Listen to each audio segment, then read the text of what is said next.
All right, now we want to look at slavery at Monticello and um, what the institution of slavery was like in reality. There, we know what Jefferson thought of slavery in the abstract. What did it look like in practice? Well, this is Monticello.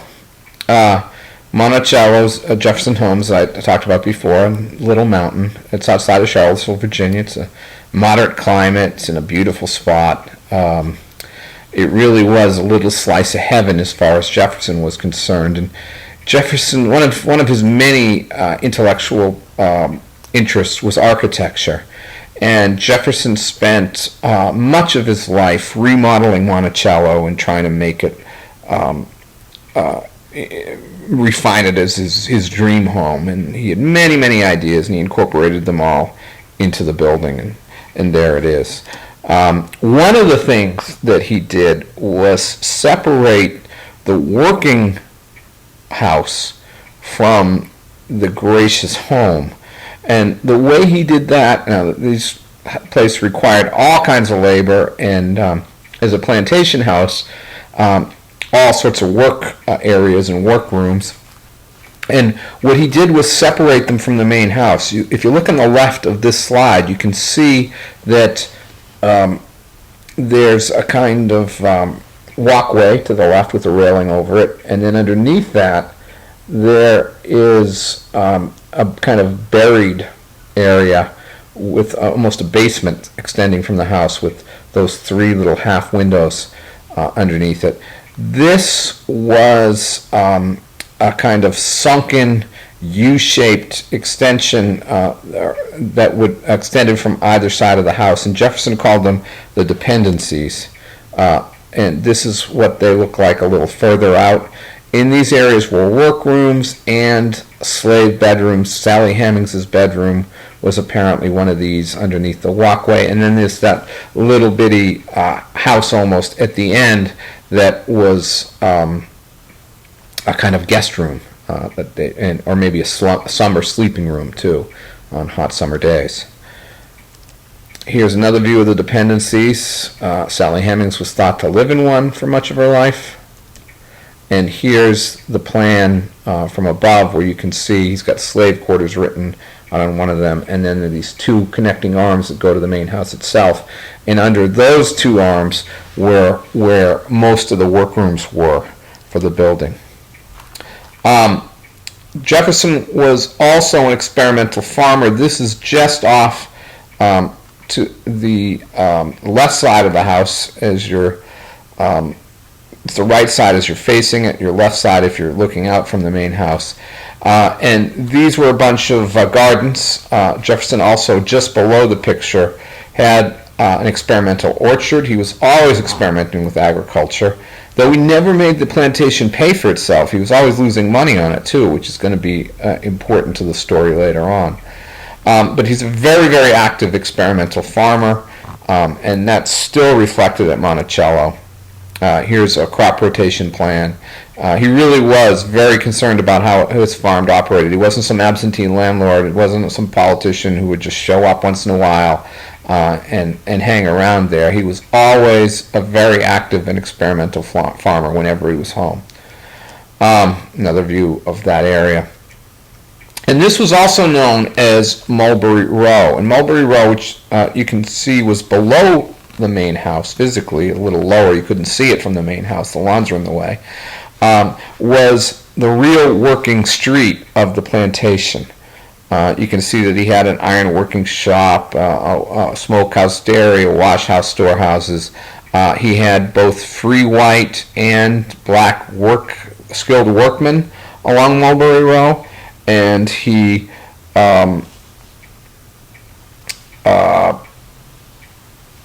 this was where the skilled labor of the plantation was done. Some slave cabins there. Jefferson had plans for very nice slave cabins in the style of the main building. You can see it's designed for them here. Simple two-room buildings, or in the grandest case, a five-room building made of brick, fireplaces, and so forth, but they were never built. Another plan for a slave cabin there. And this is the only structural element left on Mulberry Row, except for some foundation stones. This is probably the fireplace in the blacksmith shop. Jefferson, as an active plantation owner, kept a careful inventory of his slaves.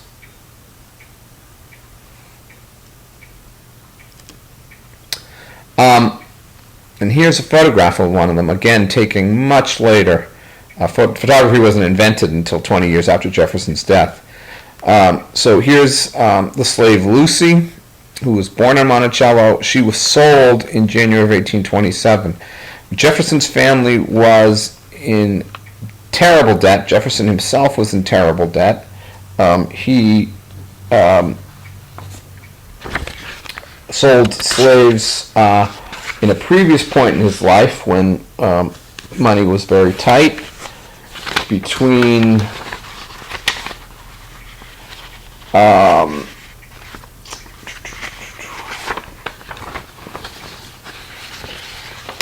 let's see, statistics for you.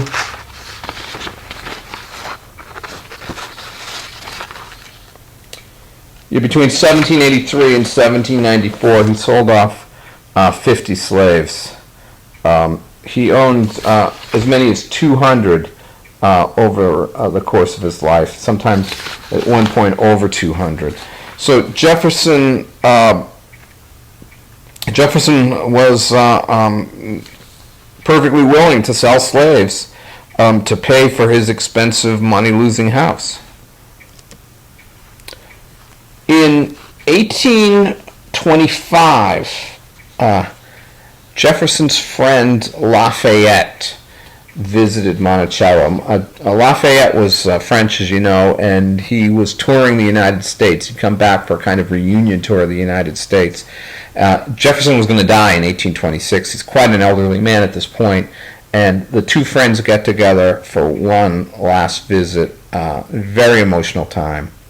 And Lafayette questioned Jefferson about slavery, and the story's told by one of the slaves, a guy named Israel Jefferson, who tells this story because he witnessed it. He was Jefferson's carriage driver. He says, General Lafayette and his son, George Washington Lafayette, remained with Mr. Jefferson for 6 weeks, and almost every day I took them out to a drive. On the occasion on which I am now about to speak, General Lafayette and George were seated in the carriage with Jefferson. The conversation turned upon the condition of colored people, the slaves. Lafayette spoke indifferently. In other words, he spoke with a mumble. He also had a strong French accent. Sometimes I could scarcely understand him.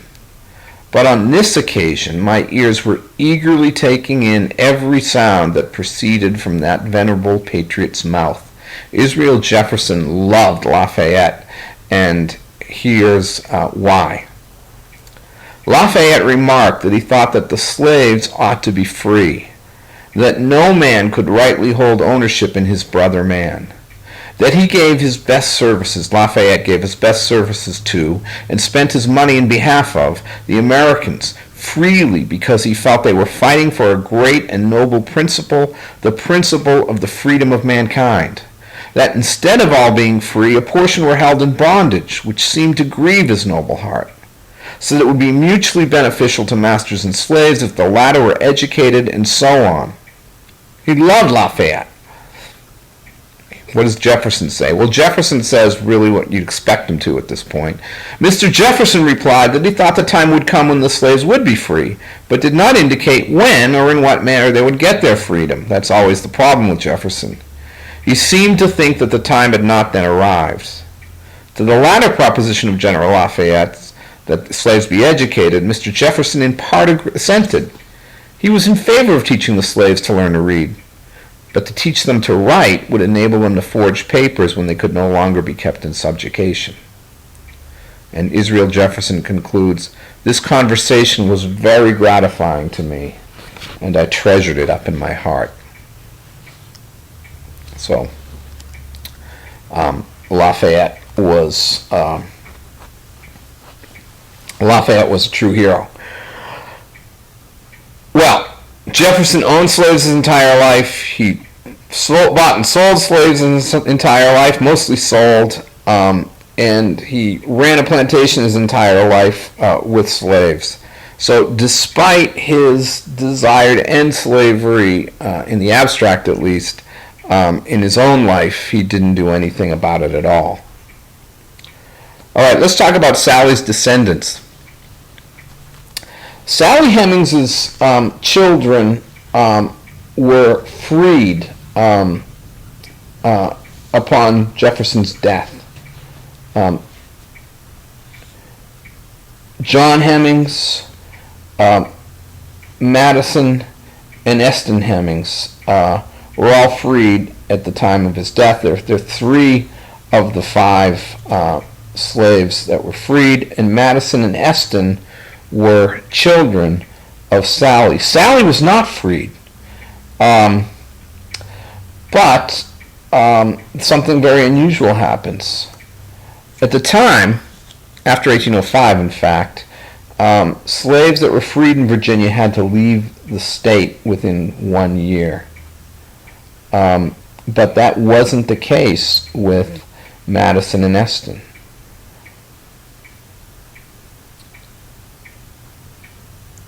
Jefferson asked the Virginia Assembly to grant these freed slaves, permission to remain in the state where their families and connections are.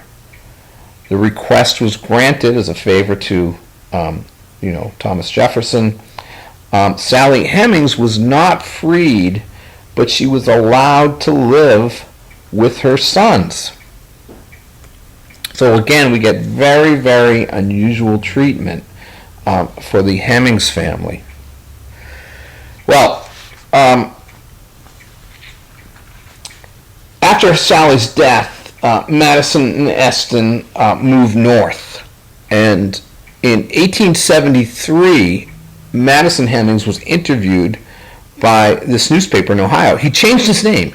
By then, he changed his name to Madison Hemings Jefferson, taking on the last name Jefferson, as did Eston. And he gives this interview, and Israel Jefferson, the guy I just quoted about Lafayette, was also interviewed by this Pike County Republican, and they said a couple of very interesting things. Here's Madison first, speaking of his mother, Sally.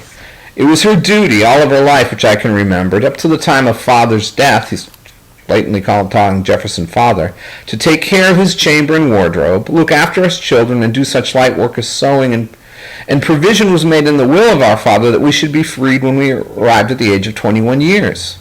We had all passed that period when he died, but Eston, and he was given the remainder of his time. Eston was born in 1808, so he was only 19 in 1826 when Jefferson died, and Eston is given the remainder of his time shortly thereafter. He and I rented a house and took mother to live with us till her death, which occurred in 1835. And here's Israel. I know that it was a general statement among the older servants at Monticello that Mr. Jefferson promised his wife on her deathbed that he would not again marry. We've already discussed that. I also know that his servant, Sally Hemings, mother to my old friend and former companion at Monticello, Madison Hemings, was employed as his chambermaid, and that Mr. Jefferson was on the most intimate terms with her, that in fact she was his concubine. This I know from my intimacy with both parties, and when Madison Hemings declares that he is a natural son of Thomas Jefferson, the author of the Declaration of Independence, and that his brothers Beverly and Eston and sister Harriet are of the same parentage, I can be as consciously confirm this statement as any other fact which I believe from circumstances but do not positively know. It's an open secret at Monticello, according to Israel Jefferson, that Jefferson was the father of Sally Hemings' children. Here's James Hemings' kitchen inventory. James Hemings was freed by Jefferson as well. this very valuable French chef. He was freed on the condition that he train another chef to take his place. And you can see that James Hemings was also literate. He was necessary for him to be literate to run the kitchen and to be the chef that he was. So another kind of interesting privilege for the Hemingses. And here's the promise of freedom for James. He got his freedom very early, 1796. Now, again, Jefferson's treatment of the Hemingses is very, very unusual. When Jefferson died, he died in tremendous amount of debt, and 130 human beings were sold along with the entire plantation. So the freedom of the Hemingses is very, very unusual. This is one of the descendants of Eston, one of his sons, Eston Hemings Jefferson. John Wales Jefferson, and the Eston's children were passed as white, which wouldn't surprise us since they had an extremely light-skinned and red-haired father. And you can see that John Wales Jefferson served in the Union Army during the Civil War. Now, Wales, by the way, was the name of Martha Jefferson, Jefferson's wife. It's her maiden name, and that was the family from which Sally Hemings came originally. All right, all of this gets us to dinner at Monticello. Jefferson loved gadgets. This is a bookstand that he drew up and one of his craftsmen made, possibly a slave's craftsman, made on the plantation for him. And this way he could have 4 books going at once, as well as notes that he's taking on one of them. A nice gizmo. Here's his writing tool. Jefferson knew that his future historians would be interested in everything he said and wrote, and he liked to keep records for himself of everything he wrote. And this was a way, as a very primitive copying machine, where he'd have 2 pens going at the same time, so he'd have a fresh copy of every one of his letters. Again, made on the plantation by craftsmen. This is Jefferson's house. The area in the dark area here, those are the public rooms. Jefferson would welcome guests in the dining hall. He'd bring them into the parlor, and then over to the dining room for dinner. Those are the main public rooms. And then off to the right on this slide, his bedroom and cabinet. Those shouldn't be marked as public rooms. They were the most private rooms in the home. Jefferson's private domain. His cabinet was, we'd call it now, a study, and you can see also he had 2 rooms that were his library that extended through the side of the house. That's where Jefferson spent a tremendous amount of his time. This is the kitchen in which James Hemings worked. The kitchens were part of the dependencies. They were off to the side of the house. So food would have to be hustled from the kitchens up a set of stairs to the dining hall where it would be presented to guests. And this is the dining room.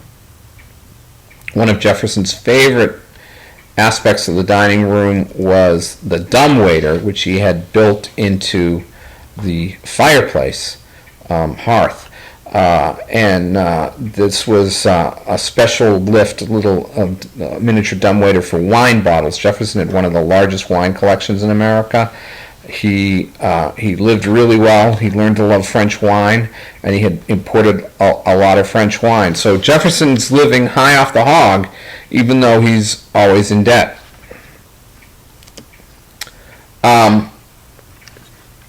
After Thomas Jefferson's wife died, as I mentioned, he never remarried, and when his daughter Martha became of age, she became the hostess at Monticello. Now, Martha lived at Monticello despite her marriage until her father's death, and it was after her father's death that the creditors couldn't be held back anymore, and the place had to be sold, and she moved into Charlottesville. But Martha was Thomas's hostess for many years. So what I want you to do now is imagine this scene from the perspective of Martha. There she is a little later in life. When there were formal dinners at Monticello, they would have to bring in extra waiters, and one of the extra waiters they would bring in was Eston Hemmings. Now, Eston, as I've mentioned a couple of times now, was a skinny, light-skinned redhead who had a striking resemblance to Thomas Jefferson. And here's a description of Martha Jefferson Randolph's son of what those meals were like.